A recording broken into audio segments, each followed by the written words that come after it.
नूतनीकरण करण्यात आलेल्या गावदेवी मार्केटचे उपमुख्यमंत्री एकनाथ शिंदे यांच्या हस्ते लोकार्पण।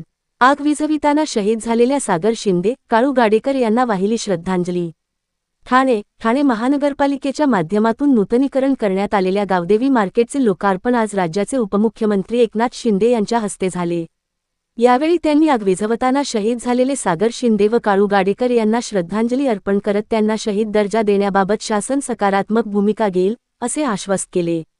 यावेळी खासदार नरेश मस्के, आमदार रवींद्र फाटक, महापौर शर्मिला पिंपळुलकर, उपमहापौर कृष्णा पाटील, सभागृह नेते हनुमंत जगदाळे, विरोधी पक्षनेते अशरफू शानू पठाण, आयुक्त सौरभ राव, शिवसेना गटनेते पवन कदम, नौपाडा कोपरी प्रभाग समितीच्या सभापती मिनल संखे, स्थानिक नगरसेवक संजय वाघुले, सुनेश जोशी, मृणाल पेंडसे, प्रतिभा मढवी, अनिता गौरी, अतिरिक्त आयुक्त 2 प्रशांत रोडे, उपायुक्त जी गोदेपुरे, दीपक जिंजाड, उपनगर अभियंता शुभांगी केसवानी, मोहन कलाल तसेच गावदेवी मार्केटमधील ओटलेधारक आणि स्थानिक नागरिक मोठ्या संख्येने उपस्थित होते।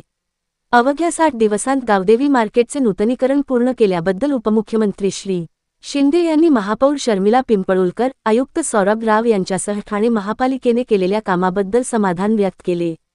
तसेच भविष्यात अशा दुर्घटनांची पुनरावृत्ती होऊ नये यासाठी आवश्यक ती खबरदारी घेण्याच्या सूचना त्यांनी दिल्या।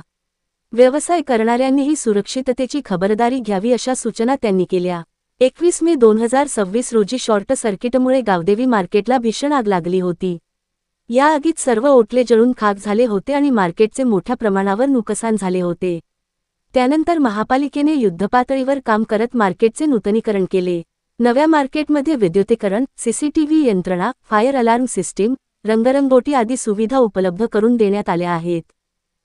यांच्या परिवाराला आपल्याला मदत केली पाहिजे। त्या कुटुंबियांना प्रत्येकी 10 लाख रुपये आपण त्यावेळेस दिलेले आहेत। खरं म्हणजे अतिशय हे जुनं मार्केट आहे।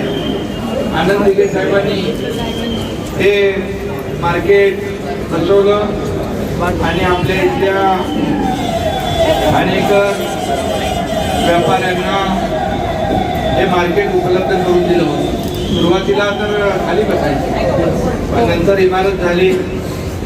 दिघे साहेबांच्या आशीर्वादाने दुर्दैवाने त्याच्यामध्ये आगीची दुर्घटना झालेली आहे। पण मी आयुक्त आणि प्रशासनाला धन्यवाद देतो की ज्या दिवशी ज्यावेळेस आग लागली त्यावेळेस मी आलो होतो।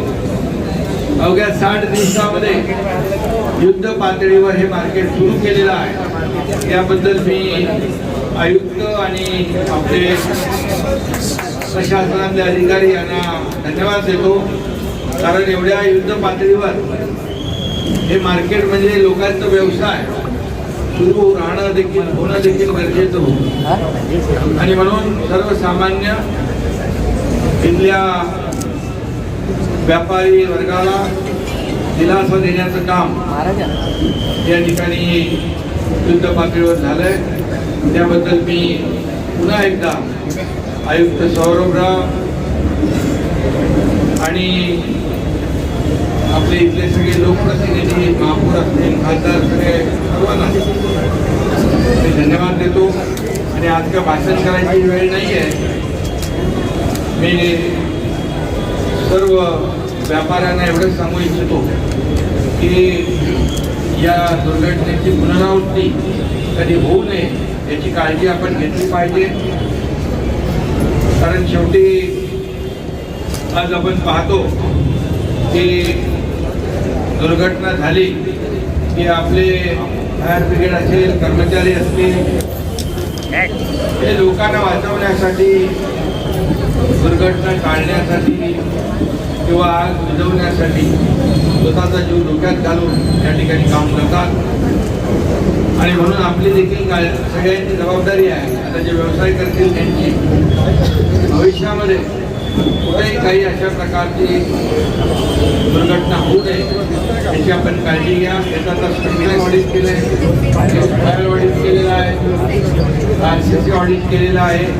त्यामुळे आता तुम्हाला आपला व्यवसाय करायला उद्यापासून इथे आपण सुरुवात कराल आणि मार्केट आपले हे मध्यवर्ती ठिकाणी आहे, त्यामुळे नागरिकांना देखील सोयीचं हे मार्केट पुन्हा युद्ध पातळीवर सुरू झाले, त्याबद्दल मी पुन्हा एकदा मनापासून आपल्या सगळ्यांना धन्यवाद देतो आणि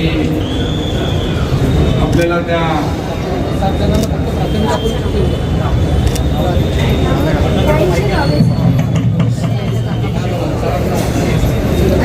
आणि उद्या रक्षाबंधन आहे.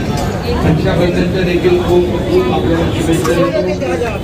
येणारा गणपती उत्सव देखील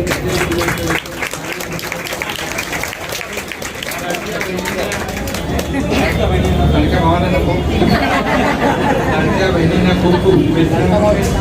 आज सकाळी महाराष्ट्रातून अनेक लाडक्या बहिणी